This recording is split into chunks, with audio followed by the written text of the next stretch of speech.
আমৃত্য ভালোবাসি তোকে। লেখনীতে সালমা চৌধুরী। পর্ব 53। মেঘের ঘুম ভাঙতেই দেখল ফুপির নাম্বার থেকে দুটো কল, আর এবার জান্নাত আপুর নাম্বার থেকেও বেশ কয়েকটা কল আসছে। সেই সাথে আবিরের নাম্বার থেকে প্রায় 2 ঘন্টা আগে 3বার কল আসছিল। আবিরের নাম্বারটা চোখে আসতেই মেঘের বুকের ভেতর মুচের দিয়ে উঠল। কানে বাজছে দুপুরে খাবার টেবিলের কথাগুলো, সেই সঙ্গে চোখের সামনে বেশি উঠছে বড় আব্বুর পায়ে ধরে ফুটপিতের কান্নার দৃশ্য। মেঘ শুয়ে রুমের ছাদের দিকে তাকিয়ে আছে আর হাবিজাবি ভাবছে। বেশ কিছুক্ষণ পর শোয়া অবস্থায় ফুপ্পিকে কল দিল। ফুপ্পির সাথে কিছুক্ষণ কথা বলল। মনের অবস্থা ভালো না বলে বেশি কথাও বলল না। আরো ঘন্টাখানিক চুপচাপ বেলকনিতে দাঁড়িয়ে আকাশের পানে তাকিয়ে রইল। কি ভাবছে, কেন ভাবছে, তার সবটাই অজানা। এর মধ্যে 2-1বার রুম থেকে বেরিয়ে বেলকনি পর্যন্ত গিয়েছে, কিন্তু বাড়ির পরিবেশ বেশ নীরব, কেউ কোথায় নেই। প্রতিদিনের মতোই ড্রয়িং রুমে শুধু একটা বাল্ব চলছে। ড্রয়িং রুম বেরিয়ে আবিরকে দেখতে যাওয়ার সাহস ছোট্ট মেঘের হচ্ছে না, তাই দুবারই রুমে ফিরে আসছে। আবিরের নাম্বারে একবার কলও দিয়েছিল, আবির কল রিসিভ করেনি। প্রায় ঘন্টাখানেক রুমে পায়চারি করার পর অবশেষে মেঘ বুকে সাহস নিয়ে আবিরের রুমের দিকে পা বাড়ালো। মেঘ উপরে থাকাকালীন এত বছরে আজ অব্দি ভয়ে রাতের বেলা নিচে নামেনি। পানি সহ প্রয়োজনীয় সব জিনিস সন্ধ্যার আগেই রুমে নিয়ে আসে। আবিরকে দেখার জন্য মেঘ এত রাতে ভয়ে ভয়ে নিচে নামছে। রুমের দরজা ধাক্কা দিতেই মৃদু আলোতে আবিরের ঘুমন্ত দৃষ্টতা বেশি উঠল। মেঘ ধীরগতিতে রুমে প্রবেশ করলো। নিস্তব্ধ আঁকিতেই বেশ কিছুক্ষণ সময় আবিরকে প্রখর করল। বৈদ্যুতিক পাখায় বাতাসে আবিরের চুলগুলো উঠছে, গালভর্তি দাড়িগুলো অনেকটাই বড় হয়ে গেছে। সেই সাথে অতিরিক্ত দুশ্চিন্তার কারণে শ্যামবর্ণের চেহারা তামাটে বর্ণ ধারণ করেছে। মেঘ অনেকক্ষণ দাঁড়িয়ে থেকে আচমকা বিছানার পাশে ধপ করে ফ্লোরে বসে পড়ল। মাঝরাতের নিস্তব্ধ পরিবেশ, বাসার পাশে গাছের ডালে দুটো পাখির কিচিরমিচির শব্দ ব্যতীত আর কোনো শব্দ নেই। আকম্বাদ আবিরের ঘুম ভেঙে গেছে। অনুভব করে একজোড়া তুলতুলে হাত আবিরের এক হাত আঁকড়ে ধরে রেখেছে। আবিরের হাতের আঙ্গুলগুলো কোমল গাল স্পর্শ করে রেখেছে। আবিরের অনুভূতিরা জানান দিচ্ছে আবিরের প্রিয়সী আবিরের হাতকে আষ্টে পিষ্টে জড়িয়ে রেখেছে। সব ঠিক ছিল, কিন্তু মেঘের হঠাৎ কান্না সবকিছু এলোমেলো করে দিয়েছে। প্রথম দিকে আস্তে ধীরে কাঁদলেও ধীরে ধীরে মেঘ নিজের উপর নিয়ন্ত্রণ হারিয়ে ফেলছে। মেঘের নিরবচ্ছিন্ন কান্নায় চোখ বেয়ে গড়িয়ে পড়া পানিতে মেঘের গালে রাখা আবিরের আঙ্গুলগুলো ভিজে গেছে। মেঘের কান্নার শব্দে আবিরের বুকের ভেতর তোলপাড় চলছে। মাঝরাতে মেঘ কেন কাঁদছে? কেউ কি কিছু বলল কি না? আগে আবিরের কল করে রিসিভ করলো না কে? সেসব ভেবে আবির অস্থির হয়ে যাচ্ছে। এইদিকে মেঘের কান্না থামার কোনো নাম নেই। মেঘের হাতে থাকা আবিরের আঙ্গুলগুলো তীর তীর করে কাঁদছে। মেঘ কান্নার জন্য তা বুঝতেই পারছে না। আবির কাতর স্বরে মনে মনে বলল, মেঘ তুই এভাবে কাঁদিস না প্লিজ। তোকে কিভাবে বুঝাই? তুই কাঁদলে যে আমার ভিতরটা পুরো ছারখার হয়ে যায়। তুই জানিস না তোর চোখ থেকে এক ফোঁটা পানি ঝরলে এই আবিরের হৃদয় কত ফোঁটা রক্ত ঝরে। তোর কান্না দেখলে খুন না করেও নিজেকে খুনি মনে হয়। তোর কাছ থেকে আজ আমি বহু দূরে। তোকে ছোঁয়ার অধিকার থাকা সত্ত্বেও আজ আমি বড্ড অসহায়। মেঘ আপন মনে কেঁদেই চলছে। মাঝরাতে আবির মেঘকে কি বলবে? মেঘকে ডাকলে মেঘ অস্বস্তিতে পড়ে যাবে। সেসব ভেবেই আবির মেঘকে ডাকার সাহস পাচ্ছে না। মেঘ কাঁদতে কাঁদতে আবিরের হাতে অধর ছুঁয়ে দিচ্ছে। পুনরায় গালে হাত চেপে ধরে উগ্র কণ্ঠে পড়ল, আবির ভাই, আপনি আমার প্রাণোচ্ছলের একমাত্র শখের পুরুষ, আমার হৃদয়ের একান্ত বেকুলতা। চিত্ত চাঞ্চল্যের নেই, বরং আপনি আমার প্রণয়ের পরিণত হতে চাই। মেঘের কান্না জড়িত কণ্ঠে বলা এক একটা কথা শুনে আবির হৃদস্পন্দন কয়েক গুণ বেড়ে গেছে। ইচ্ছে করছে সব প্রতিকূলতা উপেক্ষা করে কাদম্বিনীর দু চোখের পানি মুছে মায়াবী দু চোখে চোখ রেখে অনুরক্ত কণ্ঠে বলতে, মাহাদিবা খান মেঘ, আপনিও আমার অস্তিত্বে নিবদ্ধ একমাত্র শখের নারী, আমার আত্মাকে প্রশান্ত করার অনন্য পন্থা। পৃথিবীর সব নারীকে অবহেলা করতে পারলেও মাহাদিবাকে অপেক্ষা করার সাধ্য এ আবিরের নেই। চিন্তা নেই ললনা, আপনি আমার প্রণয়ের একমাত্র পরিণত হবেন, শুধু সময়ের প্রতীক্ষা। মেঘ অতর্কিতে আবিরের হাত ছেড়ে নিস্তব্ধরত আঁকিতে আবিরকে আপাতমস্তক প্রখর করছে। নিশার মাথা নিচে করে বেরিয়ে যাচ্ছে। আবির অক্রোশ দৃষ্টিতে মেঘকে দেখছে, চোখে উপচে পড়ছে প্রশান্তি। মেঘ অতি সম্পূর্ণে হাঁটছে যেন কারো নজরে না পড়ে। ড্রয়িং রুম পার হয়ে দুটো সিঁড়ি উঠতেই পাশ থেকে বাড়ির পুরুষালী কণ্ঠস্বর ভেসে আসলো, এত রাতে নিচে কি করছিস? মেঘ আতকে উঠে পাশ ফিরে তাকাতেই দেখলো ইকবাল খান সুপার পাশে দাঁড়ানো। ভয় পেয়ে তড়িঘড়ি করে মেঘ জামার উপর দিয়ে বুকে থুথু দিল। দাঁত দিয়ে জিভ কেটে চোখ নামিয়ে মেঘ ধীর স্থির কণ্ঠে আমতা আমতা করে বলল, পানি খেতে আসছিলাম।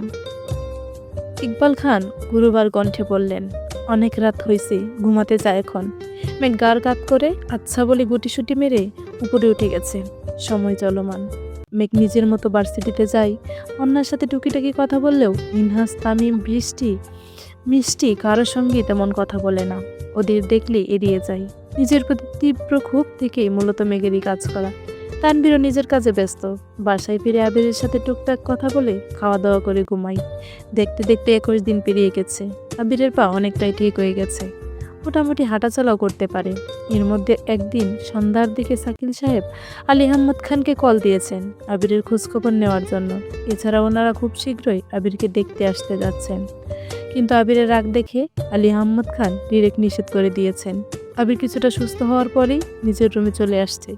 এতদিনের মধ্যে মেঘকে আবিরকে দেখতে যতবারই আবিরের রুমে গেছে ততবারই মিম মেঘকে নিয়ে মজা করে। মিমির দুষ্টুমির জন্য এখন আবির রুমে একা থাকলে মেঘ লজ্জায় রুমে যায় না। অনেক দিন ধরে ছাদে যাওয়া হয় না, গাছগুলো তেমন যত্নও নেওয়া হয় না। মিম আর আদি মাঝে মাঝে গাছগুলোতে পানি দেয়। আজ বিকেলের দিকে মেঘ আর মিম ছাদে গেছে, গাছগুলো আগাছা পরিষ্কার করছে আর দুবোন নিজেদের মতো গল্প করছে। মিম মেঘকে উদ্দেশ্য করে বলল, আপু, সামনে ঈদ, তুমি ভাইয়াকে কিছু দিবা না? একটা পাঞ্জাবিতে হ্যান্ড প্রিন্ট করে দিব ভাবছিলাম। এটা তো খুব ভালো আইডিয়া, ডিজাইনের মাঝে তোমার নামটাও লিখে দিও। না না, এসব করা যাবে না, কেউ দেখে ফেললে সর্বনাশ হয়ে যাবে। তোমাকে বড় করে লিখতে কে বলছে? একদম ছোট ছোট অক্ষরে লিখবা, মানুষ কি খুঁটিয়ে খুঁটিয়ে দেখবে নাকি? আমার ভয় লাগে, আবির ভাই দেখলে খুব বকা দিবেন। কে বকা দিবেন? ভাইয়া? হ্যাঁ, ভাইয়া দিবে তোমাকে বকা? এটাও আমাকে বিশ্বাস করতে হবে? শোনো আপু, আর যাই বলো আমি চোখ বন্ধ করে বিশ্বাস করে নিব, কিন্তু ভাইয়া তোমাকে বকবে এটা জীবনেও বিশ্বাস করব না। মেঘ মুখ গুমরা করে বলল, সত্যি উনি আমাকে বকা দেন? তুমি হয়তো খেয়াল করো না, আমি খেয়াল করেছি।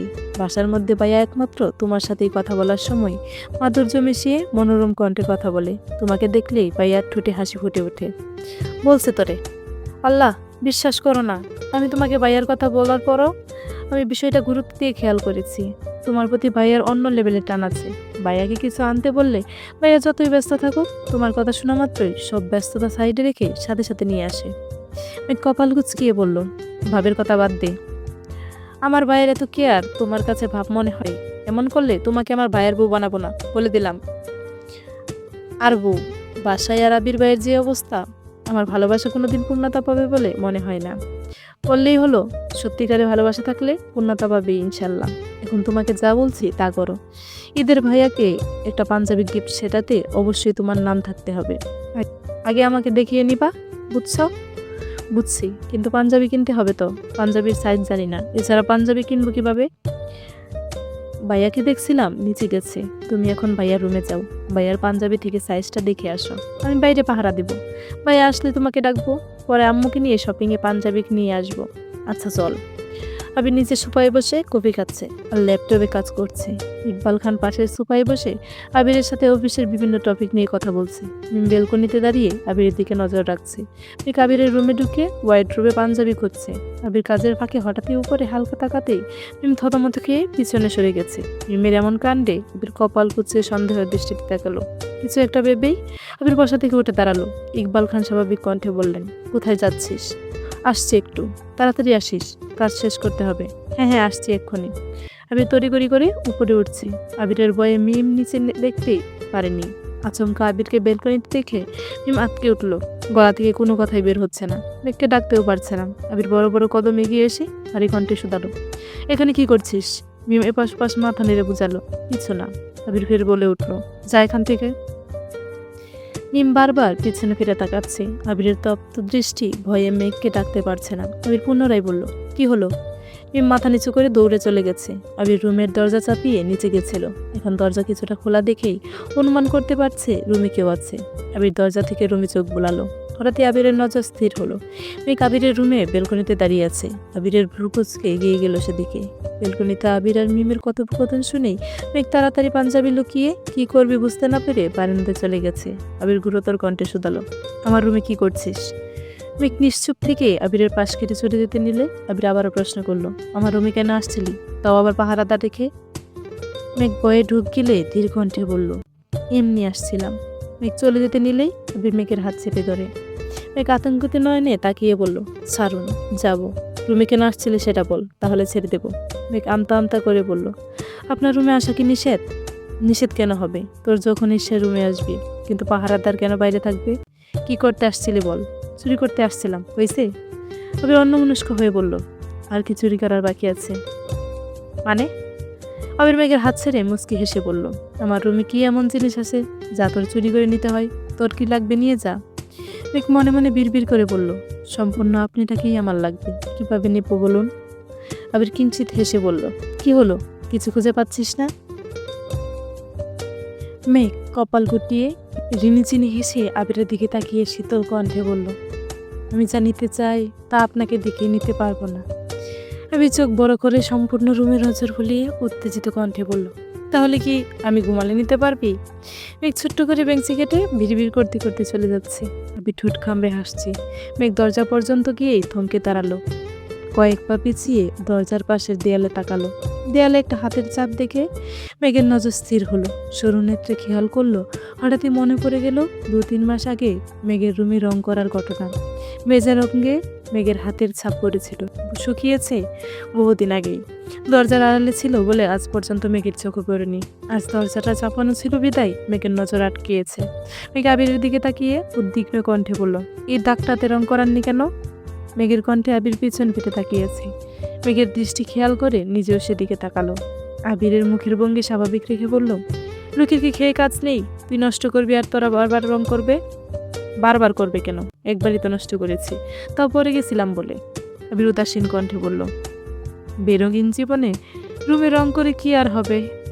মেঘের প্রখর নেত্রে আবিরের দিকে তাকিয়ে আকম্বাদ বেড়ে উঠল, আমার কাছে রং আছে, আমি এক্ষুনি নিয়ে আসছি। হাতের ছাপ মুছে সুন্দর ডিজাইন করে দেব। আবির বিরক্তি পড়া কণ্ঠে বলল, যেভাবে রুমে আসছিলি সেভাবেই বেরিয়ে যা। আমার রুমে যেমন আছে তেমনই থাকবে, পাতাব্বরি করে নষ্ট করতে হবে না। মেঘের কণ্ঠ খাদে নামিয়ে মৃদুস্বরে বলল, বিশ্বাস করুন, নষ্ট করব না, সুন্দর লাগবে। আবির রাগান্বিত কণ্ঠে বলল, মেঘ, কথা বললে কথা শুনবি না? শুনবো, তাহলে যা এখান থেকে। আমার অনুমতি ব্যতীত আমার রুমে কোনো জিনিস যদি এদিক সেদিক হয়, সেই কাজ যেই করে থাকুক না কেন তার দায়ভার কিন্তু তোর হবে। So be careful. মেঘ মাথা নিচু করে দাঁড়িয়ে আছে। নিচ থেকে ইকবাল খান আবিরকে ডাকছে। আবির এগিয়ে গিয়ে মেঘের মাথায় হাত বুলিয়ে অনুগ্রহ কণ্ঠে বলল, সারা রাত ভাবেন, আগামীকাল আমার রুমে 2টা দেয়াল আপনাকে ডিজাইন করে দিতে হবে। ডিজাইন ভালো না হলে কি, সেটা না হয় কালকেই বোঝাবো। আমি রুম থেকে বেরিয়ে গেছে। মেঘ দেয়ালে হাতের ছাপের দিকে একবার তাকালো, আমার পাশে 2টা দেয়ালের দিকে তাকিয়ে দেখলো। তারপর রুম থেকে বেরিয়ে সোজা মিমের রুমে ঢুকলো। মিম বিছানায় বসে চোখ বন্ধ করে আল্লাহ বাঁচাও, আমাকে বাঁচাও বলতেছে। মেঘ মিমকে আলতো চাপড় মেরে বলল, আমাকে বিপদে ফেলে নিজে বাঁচাও বাঁচাও করছিস, লজ্জা লাগে না তোর? লজ্জার যেমন বয়স নাই তেমনি মায়ের খাওয়ারও বয়স নেই। ভাইয়া যেভাবে তাকাইছিল ভয়ে আমার গলা শুকিয়ে গেছিল। তোমাকে কিভাবে ডাকবো? কথাই আছে, জান বাঁচানো ফরজ। মেঘ রাগী ভাব নিয়ে বলল, তুই বিপদে পড়লে আমিও বলবো জান বাঁচানো ফরজ। মেঘ আহ্লাদি কণ্ঠে বলল, আপু সরি। মেঘ বেঞ্চি কেটে চলে গেছে। মিং পিছন পিছন আপু আপু করছে আর ডাকছে। আলী আহমদ খান আজ ফজরের নামাজ পড়ে বাসায় এসে পড়েছি। সোফায় হেলান দিয়ে চুপচাপ বসে আছেন। সচরাচর নামাজ শেষে ঘন্টাখানেক হাঁটাহাঁটি করে তারপর বাসায় ফিরে। তবে আজ শরীর খারাপ লাগছিল বলে হাঁটতে যাননি। আবির বাসায় ফিরে আব্বুর সাথে একটু কথা বলে নিজের রুমে চলে গেছে। আবিরের পা মোটামুটি ঠিক হলেও শরীরে এখনো বেশ দুর্বল। এজন্য আলী আহমদ খান আবিরকে অফিসে যেতে দেন না। বাসায় থেকে যতটা সম্ভব কাজ করে, বাকি সব কাজ ইকবাল খান সামলায়। ইদানিং আবিরের ঘুম ভাঙার পরপরই মেঘের যত্ন শুরু হয়। পা ঠিক হওয়ার পর থেকে আবির নামাজ পড়তে মসজিদে যায়। নামাজ থেকে ফিরেই টেবিলের উপর কফির সাথে ইউনিক কিছু নাস্তা সাজানো থাকে। মেঘ তাহাজ্জুদের নামাজ শেষ করেই রান্না করতে যায়। আবির আর নিজের জন্য অল্প স্বল্প নাস্তা রেডি করে নিজের রুমে লুকিয়ে রাখে। আবির নামাজে গেলে চুপি চুপি আবিরের রুমে নাস্তা রেখে নিজের রুমে চলে আসে। আবির সব বুঝতে পেরেও মেঘকে কিছু বলে না, অবশ্য কিছু বলতে ইচ্ছে করে না। আবির তার কাদম্বিনীর অতিরিক্ত যত্নে দীর্ঘ দিন মেঘের প্রতি এতটাই আসক্ত হয়ে পড়ছে যা কোনোভাবেই কাটাতে পারছে না। নিজের প্রতি নিয়ন্ত্রণ হারিয়ে ফেলছে। আবিরের অ্যাক্সিডেন্ট করার পর থেকে আবিরের প্রতি মেঘের দায়িত্ববোধ কয়েক গুণ বেড়ে গেছে, সেই সাথে বুদ্ধিও বেড়েছে। এখন আর আগের মতো বাসার মানুষের সামনে পাগলামি করে না। আবির কিছু বললে একবারই মেনে নেয়, মুখের উপর প্রশ্ন করে না। আবির প্রতিদিনের মতো আজও রুমে এসে টেবিলে নাস্তা রাখা দেখে নিঃশব্দে হাসলো। নাস্তা শেষ করে আবারও ঘুমিয়ে পড়ল। মেঘ নিজের রুমে নাস্তা করে পড়তে বসেছে। আলী আহমদ খান সোফায় চোখ বন্ধ করে বসে আছেন। মালিহা খান কয়েকবার জিজ্ঞেস করেছেন কোনো সমস্যা কিনা, কিন্তু উনি কিছুই বলেননি। অনেকক্ষণ পর ইকবাল খান বাজার থেকে বাসায় ফিরেছেন। ভাইজানকে মনমরা হয়ে সোফায় এভাবে বসে থাকতে দেখে ইকবাল খানও সোফায় গিয়ে বসলেন। শান্ত স্বরে শুধালেন, ভাইজান, তুমি কি কোনো বিষয় নিয়ে চিন্তিত? না, তেমন কিছু না। মনে হচ্ছে কোনো কিছু নিয়ে টেনশন করছো, আমায় বলো। কি বলবো বল। আবিরের ছন্নছাড়া আচরণগুলো আমাকে খুব ভাবাচ্ছে। নিজের মতো ব্যবসা করতে চাইছিল, সেখানে আমি জোর করেও ওকে আমাদের ব্যবসায় জড়িয়েছি। আদতে ওর মনে কি চলছে তা বুঝতে পারছি না। ভেবেছিলাম ওকে বিয়ে করাতে পারলে দুশ্চিন্তাটা অনেকটা কমে যাবে, কিন্তু ও বিয়েও করবে না বলে দিল। একমাত্র ছেলে, এত বছর দূরে ছিল, বাসায় ফেরার পর যেন দূরত্ব আরও বেড়ে গেছে। আবিরকে কিছু বলতেও পারি না, বলার আগেই ওর মা কান্নাকাটি শুরু করে দেয়। ইকবাল খান মলিন হেসে বললেন, ভাইজান, তুমি শুধু শুধু টেনশন করছো। দরকার হলে আমি আবিরের সাথে আবার কথা বলবো। আপাতত কিছু বলার প্রয়োজন নেই। অনেক কিছুদিন আবিরের মতো করেই থাকতে দে, দেখ ওর মতিগতি বদলায় কিনা। ইকবাল খান মাথা নিচু করে কিছুক্ষণ বসে রইলেন। দুই ভাইয়ের মুখে কোনো কথা নেই। ইকবাল খান গলা খেকিয়ে হঠাৎ উঠে বসলেন। ভাইজান, একটা কথা জিজ্ঞেস করি? হ্যাঁ বল। আপাকে কি তুমি সত্যিই মন থেকে মেনে নিছ, নাকি মনের ভেতর এখনো খুব রয়েই গেছে? মন থেকে না মানলে আমাদের বাড়িতে ঢোকার অনুমতি কোনোদিনও দিতাম না, এটা মাথায় রাখিস।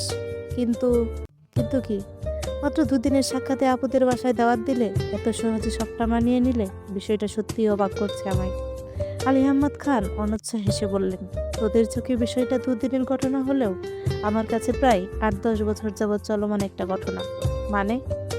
মাহমুদার বিয়ের পর থেকে 15-20 বছরের মতো আমি ওর নামটা সহ্যই করতে পারিনি। কত রাত ওদের উপর রাগ করে না খেয়ে ঘুমিয়েছি তার হিসেব নেই। আগে প্রতি বছর ঈদে বা অন্য সময় বেড়ানোর জন্য প্রায় গ্রামে যেতাম, কিন্তু ওই ঘটনার পর থেকে গ্রামে গেলে আমাদের পরিবারের নামে আজে বাজে কথা শুনতে হতো।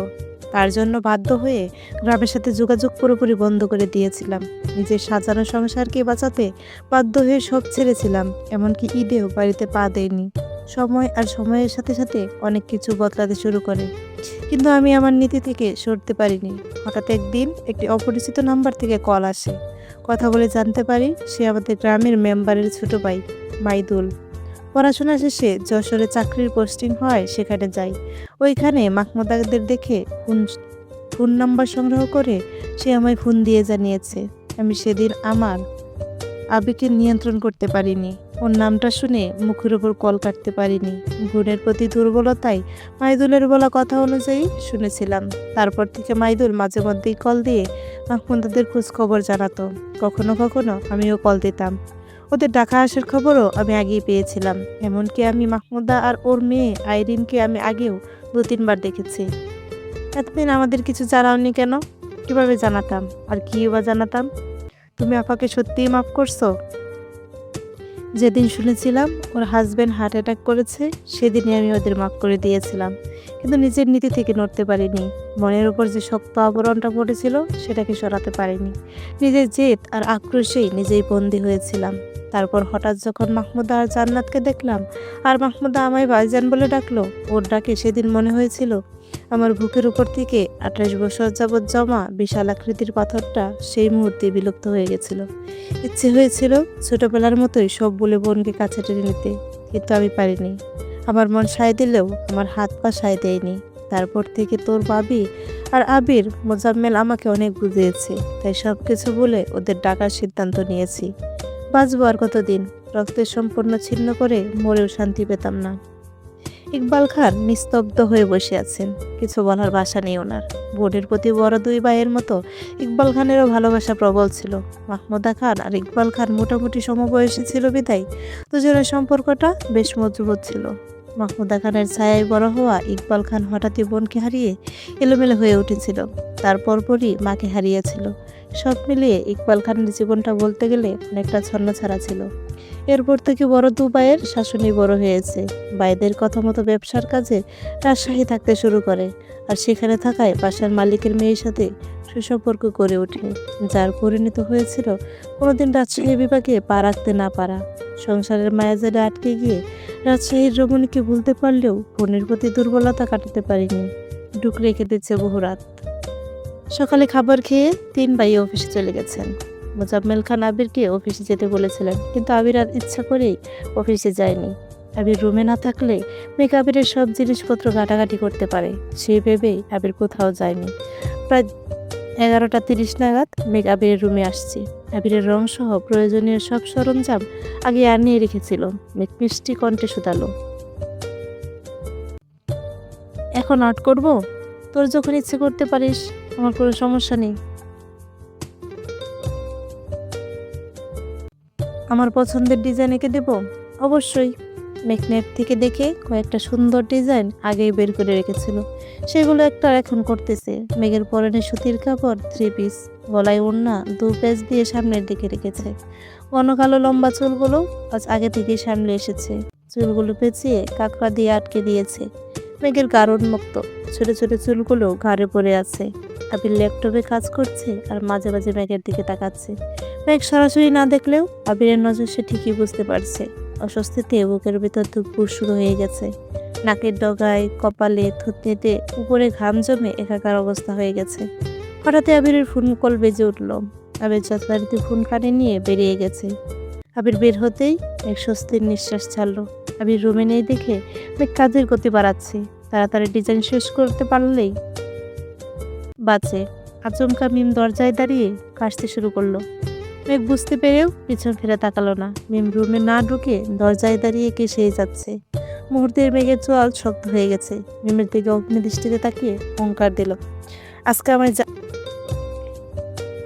আমায় জ্বালালে তোর খবরই আছে। মেঘের ধমক খেয়ে ঠোঁট ভেঙে আসছে। মিম ব্যঙ্গ কণ্ঠে বলল, সরি আপু, আমি তোমাকে জ্বালাতে আসিনি, শুধু দেখতে আসছিলাম কোন ডিজাইনটা করতেছো। মেঘ শীতল কণ্ঠে বলল, ভেতরে এসে দেখে যা কোনটা করছি। সঙ্গে সঙ্গে মিমের মুখে হাসি ফুটলো। ছুটে গেল রুমের ভেতর। মিমের উত্তেজনা দেখে মেঘ গম্ভীর কণ্ঠে বলল, দেখিস রুমের কোনো জিনিস নষ্ট করিস না যেন।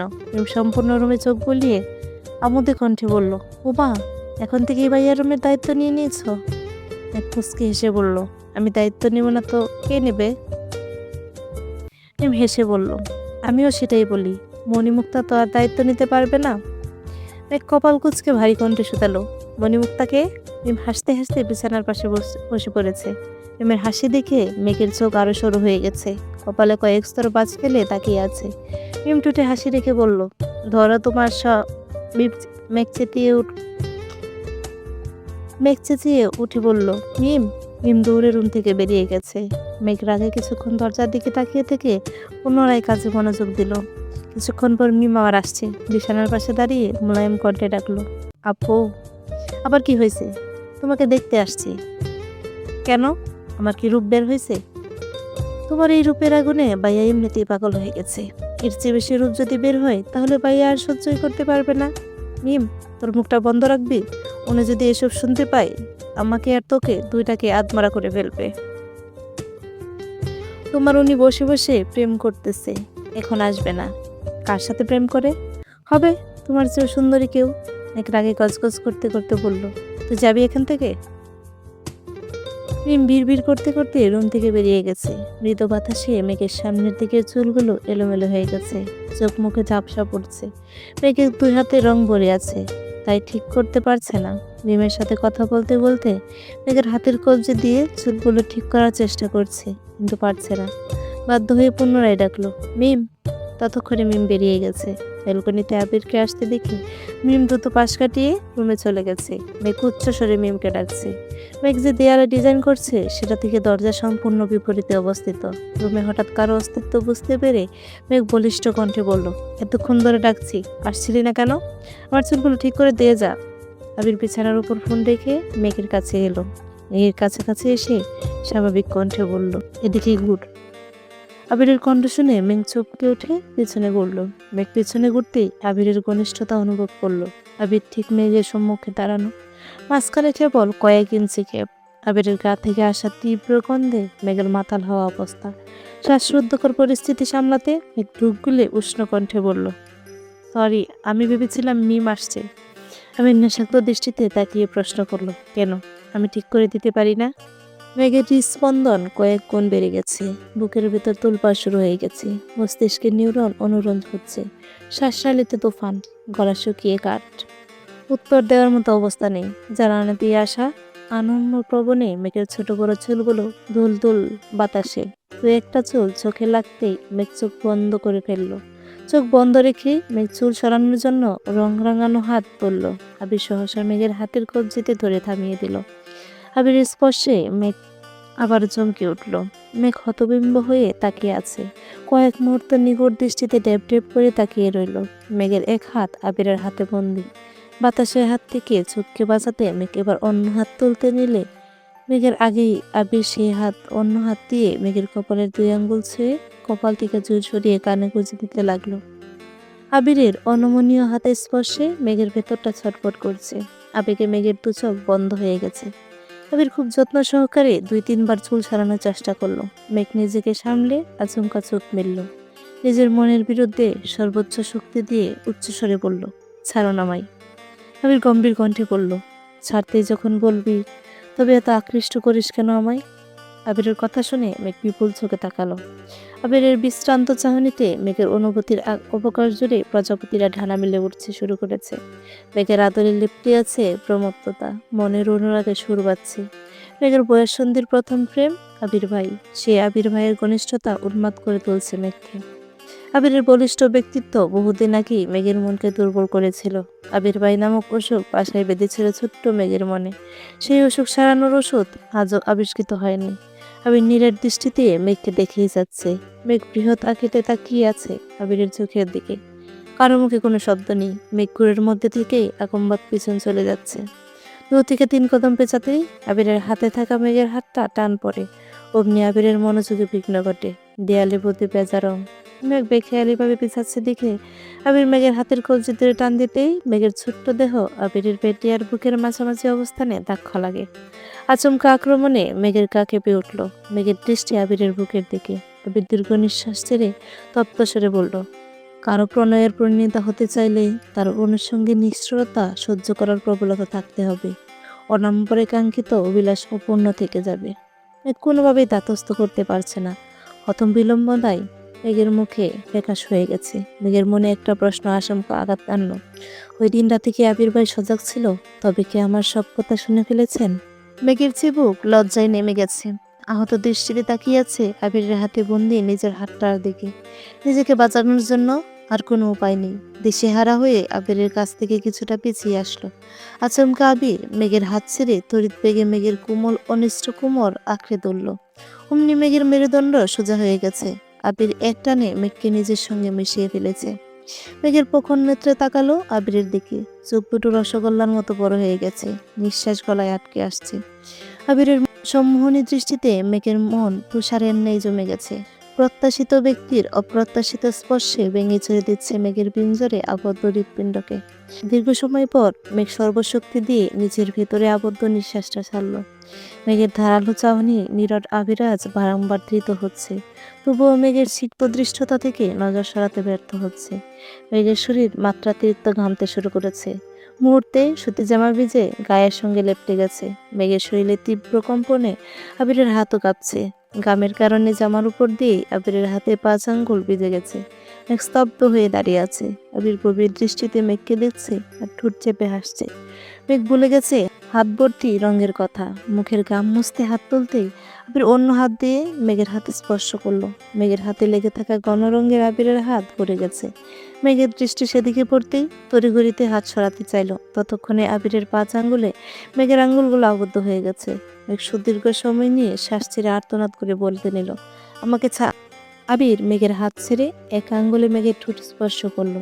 মেঘ সহসা নিশ্চুপ হয়ে গেছে। আবিরের আঙ্গুলের রং মেঘের ঠোঁটে লেপ্টে গেছে। মৃদু বাতাসে মেঘের চুলগুলো হালকাভাবে উঠছে। ভেতরে কম্পনে মেঘের সেদিকে খেয়াল নেই। আবির আলতো হাতে মেঘের চুলগুলো সরিয়ে দিচ্ছে। রঙের কারণে চুলগুলো একে একে রঙে আটকে গেছে। চুল সরাতে সরাতে আবিরের দৃষ্টি মেঘের গালে আটকালো। বাইরে থেকে আসা আলোতে মেঘের গালটা অতিরিক্ত আদর দেখাচ্ছে। আবির নিজের মন আর হাত কোনোটাকেই নিয়ন্ত্রণ করতে পারছে না। না চাইতেও রঙে রঙিন হতে মেঘের গালে ছুঁয়ে দিল। কয়েক মুহূর্ত গালে হাত রেখে ধীরে ধীরে হাত নামিয়ে গলার এক পাশে ঘাড়ে হাত ছোঁয়ালো। ভয়ঙ্কর পরিস্থিতিতে মেঘ নিরস্ত হয়ে গেছে। আবিরের কর্মকাণ্ডে মেঘের সব শক্তি বিলীন হয়ে গেছে। মেঘের গালে আবিরের ৫ আঙ্গুলের ছাপ স্পষ্ট প্রতীয়মান হচ্ছে। আবির মেঘের ঘাড়ে হাত রেখে কিছুটা নিচু এবং অন্য পাশে মেঘের ঘাড়ের কাছে মুখ এগিয়ে নিল। আবিরের তপ্ত নিঃশ্বাস ছুঁয়ে দিচ্ছে মেঘের মসৃণ গ্রীবা। মেঘ তাতে দাঁত চেপে চোখ বন্ধ করে দাঁড়িয়ে আছে। আবিরের সুগভীর কণ্ঠস্বর বেশি উঠল, এইটুকুতেই এই অবস্থা হলে কিভাবে কি হবে? আবিরের নিঃস্বার্থ কণ্ঠে বলা কথা মেঘের কর্ণপাত হলো না। আবিরের স্পর্শ আর নিঃশ্বাসে যেন মেঘের পাথর বনে গেছে। আবিরের আবেশিত কণ্ঠে পুনরায় বলল, ম্যাম, নিজেকে সামলান, আমি কিন্তু আমাদের নেই। কোনো অনিষ্ট হলে আমি একা কলুষিত হব না, আপনাকে নিয়েই হব।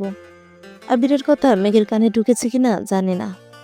মেঘ বরফের ন্যায় শক্ত হয়ে দাঁড়িয়ে আছে। আবির মেঘকে ছেড়ে কিছুটা দূরে সরে দাঁড়িয়েছে। মেঘ তখনও পূর্বের জায়গায় দাঁড়ানো, দেখে বোঝাই যাচ্ছে নিজের সেন্সে নেই। আচমকা মেঘ পেছাতে শুরু করে। দেয়ালে আটকানোর পূর্বেই আবির এগিয়ে এসে মেঘের চুলের খোপা ঠিক পেছনে দেয়ালে এক হাত রাখলো, যেন মেঘের চুলে রং না লাগে। অন্য হাতে দেয়াল ধরে নিজেকে আটকালো। মেঘ ঘন ঘন নিঃশ্বাস নিচ্ছে। হঠাৎই আতঙ্কিত কণ্ঠে বলল, আমি রুমে যাব। আবির মিটে মিটে হেসে শুধালো, শরীর কি বেশি খারাপ লাগছে? মেঘ চিবুক নামিয়ে ধীর কণ্ঠে বলল, হ্যাঁ। আবির মনে মনে বিড়বিড় করলো, কিছু করলামই না, এটাই না চেহার অবস্থা। কিছু করলাতে আপনাকে খুঁজেই পাওয়া যাবে না। এ আবার আপনি আবিরের প্রণয়নী হতে চান? মেঘ শীতল কণ্ঠে বলল, সরুন, আমি চলে যাব, রং পরে করে দেব। আবির মৃদু হেসে বলল, আপনার ইচ্ছা। আচমকা বেলকনি থেকে তানবীর ডাকলো, ভাই আসবো? মেঘ তানবীরের কণ্ঠ শুনে থতমত খেয়ে উঠল। কুটিসুটি মেরে দাঁড়িয়ে আছে, চোখে মুখে আতঙ্কের ছাপ। মেঘ উদ্বিগ্ন কণ্ঠে বলল, ভাই আসছে, সরুন প্লিজ। আবির ভ্রু কসকে শক্ত কণ্ঠে বলল, তোর ভাইকে কি আমি ভয় পাই নাকি? আবির তানবীরকে উদ্দেশ্য করে উচ্চস্বরে বলে উঠল, না, ব্যস্ত আছি। তুমি যেগুলো আনতে বলেছিলে সেগুলো নিয়ে আসছি, তোর কাছে রাখ, ওরে দেখে নিয়ে আসবো। আমি আবার বেরিয়ে যাব, ফিরতে রাত হবে, তোমার রুমে রেখে যাই। আবির বিরক্তি কণ্ঠে বলল, উফ, রেখে যা। মেঘ উপায় না পেয়ে আবিরের প্রশস্ত বুকে নিজেকে আড়াল করার চেষ্টা করলো। বইয়ে চোখ বন্ধ করে রেখেছে। তানবীর বিছানায় কিছু কাগজ আর 2-3টা বক্স রাখতে রাখতে বলল, তোমার। বলতেই মেঘকে অল্প বিস্তর চুপ করে গেল। কপাল গুটিয়ে আবিরের দিকে তাকিয়ে তড়িঘড়ি করে কানে হাত দিয়ে বিড়বিড় করে সরি বলল। আবির চোখের ইশারা করতেই তৎক্ষণাৎ নিজের মাথায় চাপড় মারতে মারতে বেরিয়ে যাচ্ছে। যেতে যেতে দরজাটাও চাপিয়ে রেখে গেছে। তানবীর নিজের কপাল চাপড়ে বেলকনিতে হাঁটছে আর বলছে, ছি তানবীর, ছি, তুই এত নিলুচ্ছ কেন? চলবে। এ পর্যন্ত ছিল আমি তো ভালোবাসি তোকে পর্ব 53। পরবর্তী পর্বগুলো খুব দ্রুত আসছে। সবাই ভালো থাকবেন, সুস্থ থাকবেন। আল্লাহ হাফেজ।